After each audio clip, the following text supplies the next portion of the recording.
Just in case you forgot, the media is not your friend. They're not here to tell you the truth. They're just here to serve their corporate overlords. Make sure that those checks cash and fill your mind with absolute nonsense. Because back on April 14th, when all of the Bud Light stuff was just in its simple infancy, and it was just those evil conservatives that are out there that are just going to boycott, and it doesn't much matter because boycotts rarely work, experts say, amid Bud Light anti-trans backlash, right? That's the only thing that's here. It's not for the fact that they totally sold out and insulted their base. It wasn't for the fact that the higher-ups had absolutely no idea how to communicate with their own audience. They just thought that, hey, if we're going to be shoveling shit, you're going to be eating it. Until enough people took a look around and went, you know what? They're only successful because we buy their products. So if we decide to take our business elsewhere, what are they going to do about it? Oh, they can't actually shame you into purchasing anything. Oh, imagine that. Fresh, not that one. Calls to boycott Bud Light volley across social media nearly 2 weeks after the product endorsement of Dylan Mulvaney, a transgender influencer, set off backlash among some prominent conservatives. It's hilarious. It's hilarious. That was the talk back in the cut, and then yeah. They want to go ahead and point out, oh, MTG decided to say something stupid. Oh, she's far-right House representative. Well, I guess for ABC, she's far-right. To me, she's just kind of a disingenuous grifter. Twitter followers that featured a rapper in a pro-Trump hoodie burning empty Bud Light boxes. Celebrities Kid Rock and Ted Nugent previously voiced similar messages. Well, that's one way to put. I'm not too sure about Ted Nugent, but he probably had something, along the same lines of everything else that he ever advocates for. Very hyperbolic, very outlandish, but he did write Stranglehold, so you know what? I'm never gonna, discredit his opinion on things. And then Kid Rock, to just say that it was as simple, they voiced similar messages. Everybody still knows exactly what he did.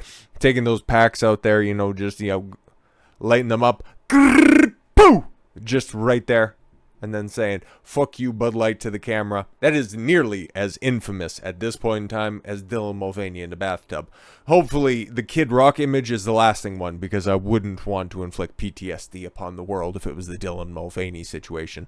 But let's just run this back. It's just so funny to take a look in the past and say, hey, you goofy-ass conservatives, if you guys get together like the left often does, you can't accomplish anything. Campaigns rarely succeed in hurting a company's sales or influencing its decision-making, experts told ABC. Right? Where have we heard this before, right? The experts say we need to go ahead and trust the experts because they know. It's not you peons and peasants that are out there. We have the answers. Listen to us. Rarely succeeding in hurting a company's sales or influencing its decision-making, adding that they expect the calls to boycott Bud Light to ultimately fade away with little consequence for the brand's parent company, Anheuser Busch InBev.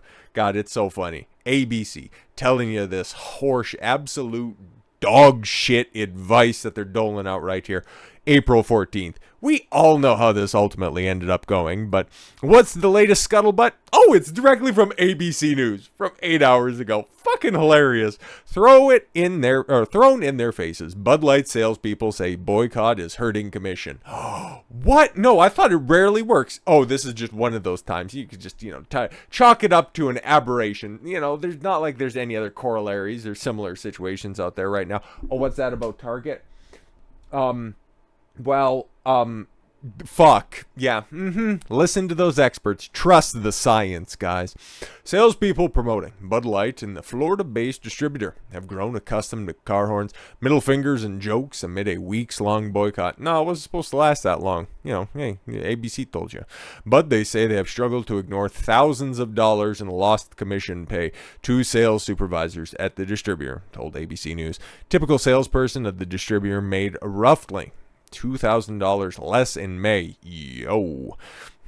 And he or she would have over each of the previous 2 years, suffering primarily from a decline in Bud Light sales that reached as much as 60% over the week ending on Memorial Day. I'm sorry, what? Because we haven't got the official numbers yet, but because we're used to seeing 25, just about touch 30. I would anticipate over Memorial Day long weekend from the pictures that we were seeing there. I was thinking probably somewhere in on and around 40%. Wouldn't be terribly outlandish, but if the local numbers at around 60%, the brand's dead. The brand is absolutely dead at that point in time. If those end up being the actual numbers, holy. This really, really killed a lot of the guys who are commission-based, which, yeah, we'll read through this and I'll just give my insight on that. That's who it really is hurting, one supervisor said. There's nothing they could have done. This was thrown in their faces. Exactly, man. Like, I consider myself, I think the stats and the receipts also bore this out, pretty good salesperson. And I've sold a multitude of things. Electronics, the hardware, bath products, shoes. I've run the gamut. The only kind of job that I haven't had is food service industry, and no, I would never do that. But outside of that, I've sold everything. I've been exceedingly successful everywhere that I've gone, but I also haven't worked for a company that decided to commit seppuku, 2 months out from the biggest gay Super Bowl ever. And that's the difference that you have here, okay? You can pretty much run it back to the days of Zig Ziglar training sales guys and all of the more, famous and influential tastemakers from all the way through till today. When you're a salesman, the most important thing to remember is your product is kind of superfluous. It really doesn't much matter at the end of the day. If somebody's coming in looking for a specific product, fantastic. You can sell them your version of it and tell them that it's the greatest thing ever, and they will believe you or they will walk away based on who is making the sale. Person themselves. If they believe in you, if they think that you're a good person, if they think that you're an honest person, if you have integrity, if you radiate authenticity, they will trust you. They will put their money and their faith behind your decision making. That's ultimately what you do as a salesman, okay? 9 times out of 10, 99 times out of 100, that's either why somebody is successful or why they fail in sales. Now, this is one of those rare situations where, people still want to drink. And it was a holiday weekend. But it's Bud Light, it's Anheuser Busch, it's Budweiser, it's Michelob Ultra, it's Stella Artois. Everybody knows what's going on right now, and you have an unsellable product. It's even worse when they started to crack down on cigarettes. Like, okay, people still very much needed their fix, and it was socially unacceptable to smoke, and they've done a pretty good job at decreasing the amount of cigarette sales, but nobody really fell off the same way that Bud Light is. This is one of those rare situations where you couldn't sell a man dying of a thirst in the middle of a desert a Bud Light at this point in time. Like, it's done, man. You're an ice dispensary and you just set up shop in Anchorage, Alaska. It's a wrap. And that was a decision made from on high, which, it has absolutely nothing to do with these guys. And these are the guys who are ultimately facing the brunt. What the American CEO said off rip, oh my God, I forget when his apology came out. That was pretty late April, I do believe, at some point. Brendan Whitworth, I believe his name is. He came out and said, we employ so many people, you just need to shut up and buy our beer. And they're like, nah. But these guys, they didn't do anything wrong. Fuck, they're just trying to earn a living, but there's no products to sell anymore. All the sales that you made, it's done. Hope Molson Coors is hiring. A consumer boycott of Anheuser Busch InBev over a promotion in April. That wasn't supposed to last that long, right? ABC News from a trans influencer has pummeled the company's stock, but it has also brought financial pain for thousands of salespeople. Won't somebody please think of the salespeople? This is what happens when you build a business on capitalism, many of whom largely depend on performance-based pay. The independent distributors, the one that are facing, the business end of the boycott. Boycott gained momentum. No, it was supposed to do that, right? Meanwhile, after the initial response to the company was perceived as conciliatory by some gay advocates, prompting frustration on the left. Oh, see, that's why it gained steam. Just because, you pissed off the, 9% of the population? Even lower than that? Who knows?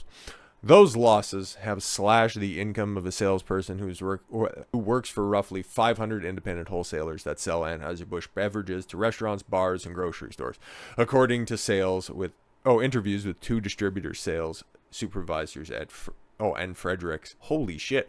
500 independent wholesalers seen that precipitous of a drop. in Florida. Not talking about any place specifically in Florida. Like if it was narrowed down, like if this was down on South Beach, might be a situation. But if this was in like central Florida, Orlando, all the theme park areas, and you're seeing 60% drops in those places, that's going to be a problem, because that's a lot of beer. That's a lot of beer. Compensation for salespeople differs widely between different distributors, but a typical salesperson makes about $60,000 a year. That's not bad, but it's not great, including $20,000 in variable pay. That depends largely on commission. Yeah, okay, that makes sense. Okay, said Fredericks, who left Anheuser Busch InBev last year, seen the writing on the wall and was like, nah, it's time to bounce. Good people are going to start leaving because they aren't making money. Facts. Absolute facts. On an earnings call last month, Anheuser Busch InBev CEO Michael Ducaris acknowledged the strain that the boycott has placed on the workers in the field, but then just chalked it up to mis and disinformation, right? Situation has impacted our people, and especially our frontline workers, the delivery drivers, sales representatives, our wholesalers, Bud owners, and servers. Yeah, of course. What are you going to do about it? You're all bigots if you don't buy the beer. Sure thing. These people are the fabric of our business. They are our neighbors, family members, and the little people that we step on. Just shut up, man. Anheuser-Busch employs 18,000 people, and our independent wholesaler partners have an additional 47,000 valued colleagues. The current situation has impacted our people, and especially our frontline workers, including delivery drivers and sales representatives. These people are our neighbors, family members, and friends. They are in every community in America. As we move forward, we will continue doing everything we can to support our team while working tirelessly to do what we do best, bringing people together over a beer. That was Ducaris's secondary statement, but yeah, trying to shame people into buy your product? How well is that working out? Probably like the first forecast from ABC. Yeah, that shit ain't gonna work. Well, guess what? Wrong again! But it's ABC. A day that ends in Y is just as common as them taking L's. The only person who ended up winning off of this, and the only person who ended up getting a bag, that one right there, probably could have bought that 15 times over with a paycheck that ended up cashing off a Bud Light. So at least somebody's doing good. One of those 47,000 people that you employ ends up getting paid. So, with all that said, thank you all very much for the gift of your time. I've been Don Consuelo. I want you to follow your gut and get after it. Take care, everyone.